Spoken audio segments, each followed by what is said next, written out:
This is a tutorial on how to make dipped Oreos and how to decorate them for Christmas. At the end is a frequently asked questions section which addresses common questions, issues, and provides some alternatives. But if you still have questions, just leave them in the comments section. This is a list of supplies you will need. Amazon affiliate links to all products are listed in the description. This assumes you're making 12 Oreos. You will need 4 main items: 1 family-sized box of original stuffed Oreos, 2 12-ounce bags of candy melts, 12 treat sticks 6 inches long. You will also need an Oreo mold. This is not required. However, if you don't use one, you won't get the perfect edges and silky look.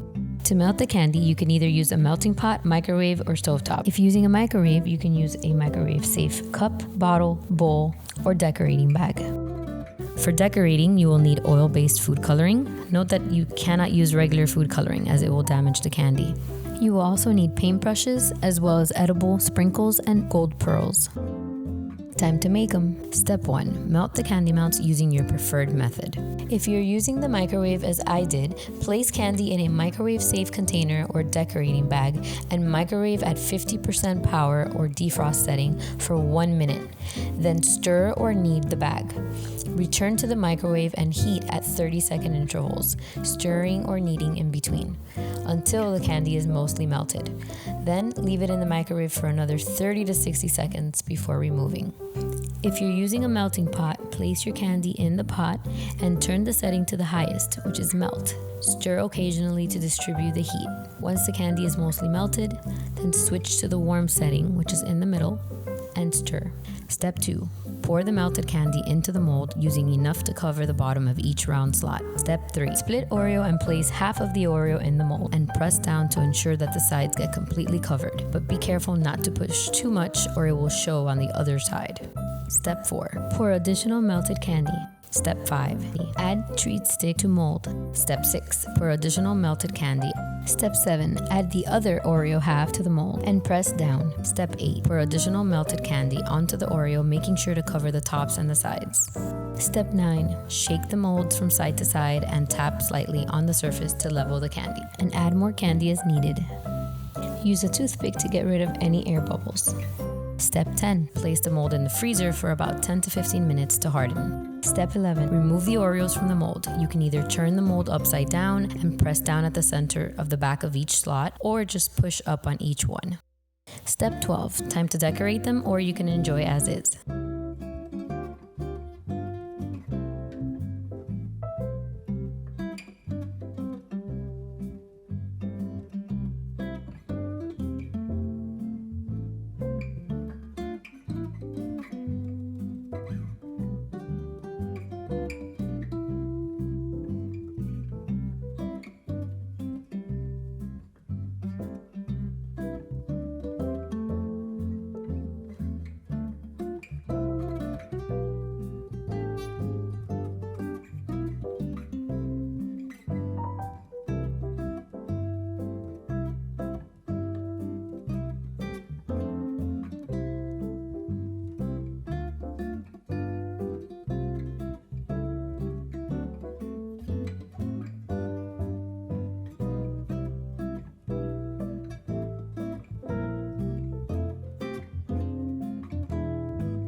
What are candy melts? Candy melts are a colored, flavored confectionery ingredient that's used for baking and decorating. The main ingredients are sugar, which adds sweetness, and oil, which helps the candy break down when heated. They're meant to be melted and used as a candy coating for all kinds of treats. Are candy melts chocolate? No. They look, taste, and have similar texture but are quite different. The main difference is that candy melts use vegetable oils in place of cocoa butter. These oils eliminate the need for tempering. Tempering is a process which involves precise heating and cooling. Since candy melts don't require tempering, they are much easier to work with. Also, unlike chocolate, candy melts will hold their shape at room temperature, so you don't have to worry about your candy melting if left out. How long do chocolate-covered Oreos last? They need to be stored in an airtight container. If the container is left at room temperature, they will last for a few weeks, possibly up to a month. If stored in the fridge, they will last for about a month. But you should avoid this method if you're using real chocolate, as refrigeration can alter its appearance. If stored in the freezer, they will last for a few months. To thaw, simply let them warm to room temperature on the counter. How much candy melt do I need? This depends on the type of mold used, the thickness of the Oreo, and the amount of candy poured into the mold. But on average, if using a mold, about 1.5 to 2 ounces of candy melt is needed per Oreo, or 18 to 24 ounces of candy melt per dozen Oreos. If not using a mold, it's about half to 1 ounce per Oreo, or 6 to 12 ounces for a dozen Oreos. Which Oreos work best? This can be a personal preference, but for most, the original ones seem to work best, as you end up with a good balance between cookie and chocolate. The double stuffed may work, but you have to be careful not to push it too far down and still cover as much as you can at the top. The thin ones result in a flavor imbalance since there is way more chocolate than cookie. What do I do if candy loses its consistency? If you need to smooth out your candy for easy dripping or drizzling, you can add Wilton's Easy Thin.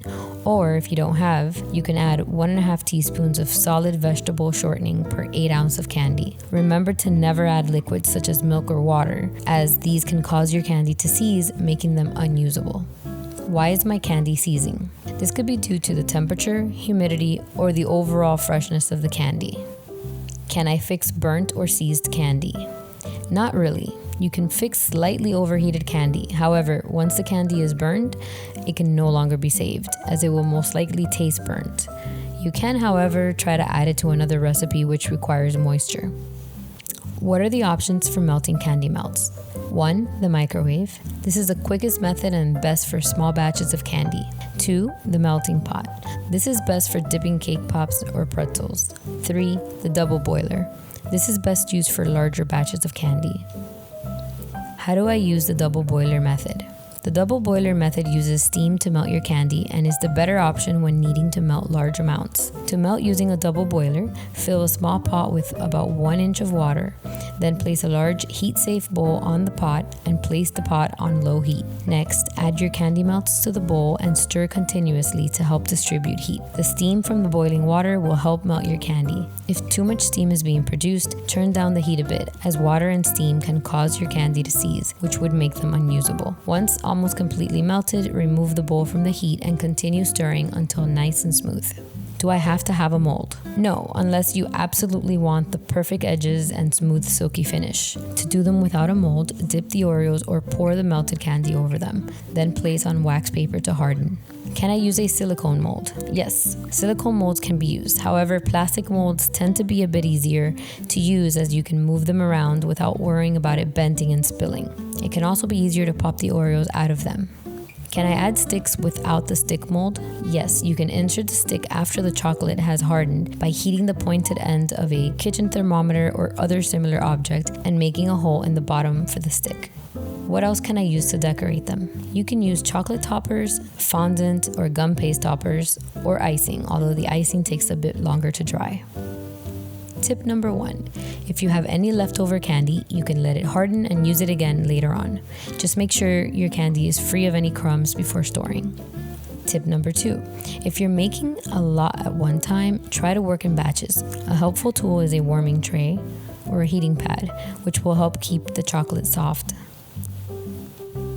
Tip number 3, if you use silicone molds, put them on a baking sheet for easy handling and try to fill them about 3/4 of the way since these molds tend to be a bit deeper. That's all. Leave any other questions in the comment section. And if you enjoy these types of videos, please remember to subscribe.